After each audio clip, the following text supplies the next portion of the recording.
a Home Secretary and a Prime Minister who had this stuff explained to her and decided that she didn't care. Yeah? That's the point. Well, if we do this, it's going to be really hard for all of these people to prove their residence. Yeah, I don't care. Let's destroy them. Yeah, if we do this, it's going to be really... If we remove this thing from the bill, from the Immigration Act in 2014, it could make life awful for some people. What people? West Indian people. Sack it. Remove it. Remove it. What? Yeah. Apparently some people could face deportation. A woman who's lived here all her life ended up in Yarlswood Immigration Centre. Oh, really? That's bad. What sort of woman? West Indian? Oh, never mind. Don't need to change this. Let's just hope the newspapers don't get hold of it. I know this is pretty brutal, but what other explanation can there be? If it was one incident,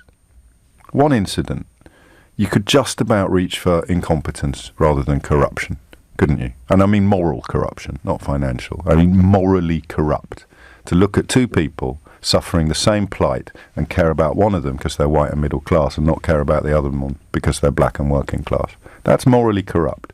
Theresa May is morally corrupt. It's an astonishing decision to have arrived at, and it's one from which I will happily retreat if she offers up a proper account of why these records were destroyed, why the advice that this would happen if she pursued this hostile environment course was ignored, why the vans were unleashed onto the streets of this country, why the advice about the clause in the Immigration Act 2014 that was quietly removed on her watch, they wrote the act, and why now you get her former advisor, what's his name, Nick Timothy, taking to social media to offer up his support for the idea that this scheme is wrong, sensible policies that have unfortunately caused these stories of victims of the worst imaginable thing a government can do to you, apart from locking you up. Oh no, they did lock you up. And what's the worst thing a government can do to you? Lock you up when you're innocent,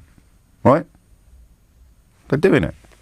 It's 2018. Innocent people are being locked up by the Conservative government because of mistakes made by Theresa May as Home Secretary.